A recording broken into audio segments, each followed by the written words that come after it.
ഏവർക്കും എൻ്റെ പേര് നമസ്കാരം.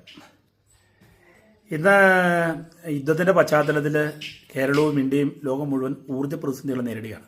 നമ്മുടെ രാജ്യം ഗൾഫ് രാജ്യങ്ങളെയും വിദേശ രാഷ്ട്രങ്ങളെ ആശ്രയിച്ചാണ് പെട്രോളിയം ഉൽപ്പന്നങ്ങൾ ഒക്കെ നമുക്ക് ലഭിക്കുന്നത്.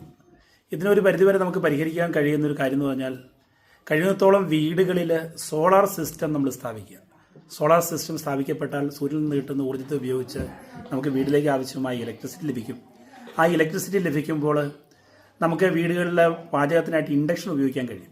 ഇൻഡക്ഷൻ ഉപയോഗിക്കപ്പെടുമ്പോൾ നമുക്ക് പൂർണ്ണമായി ഗ്യാസിനെ ആശ്രയിക്കുന്ന ഒരു പരിധിവരെ കുറച്ചു കൊണ്ടുവരാൻ കഴിയും.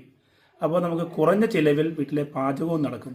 അതോടൊപ്പം തന്നെ സോളാർ സിസ്റ്റം സ്ഥാപിക്കപ്പെടുന്ന വീടുകളൊക്കെ കഴിയുന്നതോളം കാറുകളോ ഇലക്ട്രിക് സ്കൂട്ടറൊക്കെ ഉപയോഗിക്കുന്നവരാകാം. അപ്പം ടു വീലർ ഉപയോഗിക്കുന്നവരും കാറുകൾ ഉപയോഗിക്കുന്ന ഇലക്ട്രിക് കാറുകളും ഇലക്ട്രിക് സ്കൂട്ടറുകളും ഉപയോഗിക്കുക. അപ്പോൾ നമുക്ക് വളരെ കുറഞ്ഞ ചിലവിൽ കാറിനാവശ്യമായ ഇന്ധനവും ഇലക്ട്രിസിറ്റിയിലൂടെ നമുക്ക് ലഭിക്കും.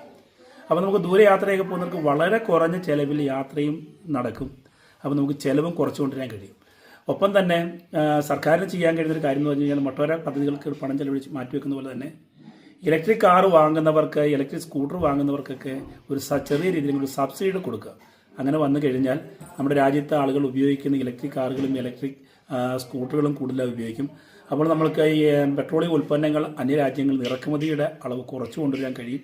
ഏത് പ്രതികൂല കാലഘട്ടങ്ങൾ വന്നാൽ സൂര്യനിൽ നിന്ന് കിട്ടുന്ന ഈ ഊർജ്ജത്തെ ഉപയോഗിച്ച് നമ്മുടെ രാജ്യത്തെ ആവശ്യമായ ഊർജ്ജം ലഭിക്കുന്ന സാഹചര്യം ഉണ്ടാകും. തീർച്ചയായിട്ടും ഇത് നല്ലതാണെന്ന് തോന്നുന്നവർക്ക് ലൈക്കും കമൻറ്റും ചെയ്യാൻ പരമാവധി ആളിൽ എത്തിക്കാം. നന്ദി, നമസ്കാരം.